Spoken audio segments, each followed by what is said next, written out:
Trump is sending warships toward Syria. Mr. Trump's armada of 12 warships is one of the biggest demonstrations of U.S. naval power since the 2003 Iraq invasion. The nuclear-powered aircraft carrier USS Harry S. Truman, which carried a staggering 90 aircraft, is being escorted by its 5-strong strike group of cruisers and destroyers. The USS Harry S. Truman and its support ships were due to leave the naval station Norfolk in Virginia on Wednesday.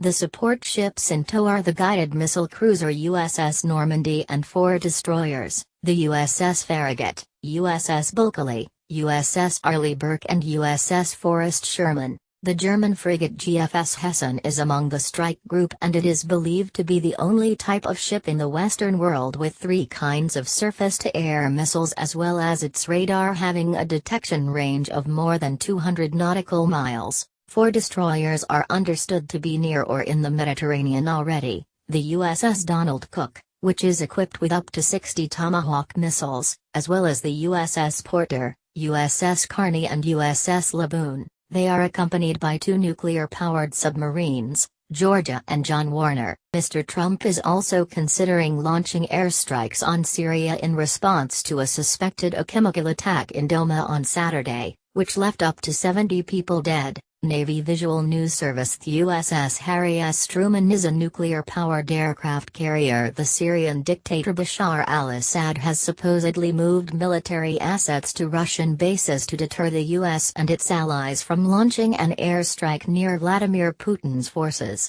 Russia has made threats to strike down any missiles using its powerful S-400 defense system if any were to be launched at Assad's forces. Today the U.S. categorically accused Russia of aiding Syrian President Bashar al-Assad, and a full response from President Trump is expected within 48 hours. During the UN Security Council meeting today, the U.S. ambassador to the UN, Nikki Haley, said the U.S. government believes Assad's forces have used chemical weapons at least 50 times during the 7-year conflict. She said, "Our president has not yet made a decision about possible action in Syria, but should the United States and our allies decide to act in Syria, it will be in defense of a principle on which we all agree." Get of USS Porter launching a Tomahawk missile in 2003. "All nations and all people will be harmed if we allow Assad to normalize the use of chemical weapons."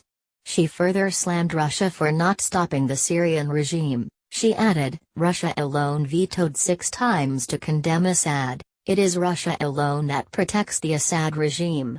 If Russia had lived up to its commitments, there would be no chemical weapons in Syria and we would not be here today." This is one of the nuclear-powered submarines, the Georgia. Mr. Trump said a decision will be made fairly soon. He said, "It's too bad that the world puts us in a position like that, but as I said this morning, we've done a great job with ISIS.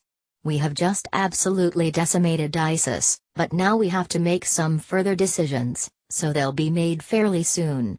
And the U.S. Defense Secretary James Mattis said no decisions had been made as the U.S. is waiting for more evidence. The USS Farragut is one of the 8 destroyers on its way to Syria. He said, "I believe there was a chemical attack, and we are looking for the actual evidence. As each day goes by, as you know, it is a non-persistent gas, so it becomes more and more difficult to confirm it." Last year Mr. Trump ordered 59 Tomahawk strikes on the Shayrat Air Base as a response to the chemical attack on the rebel-held Khan Sheikhan.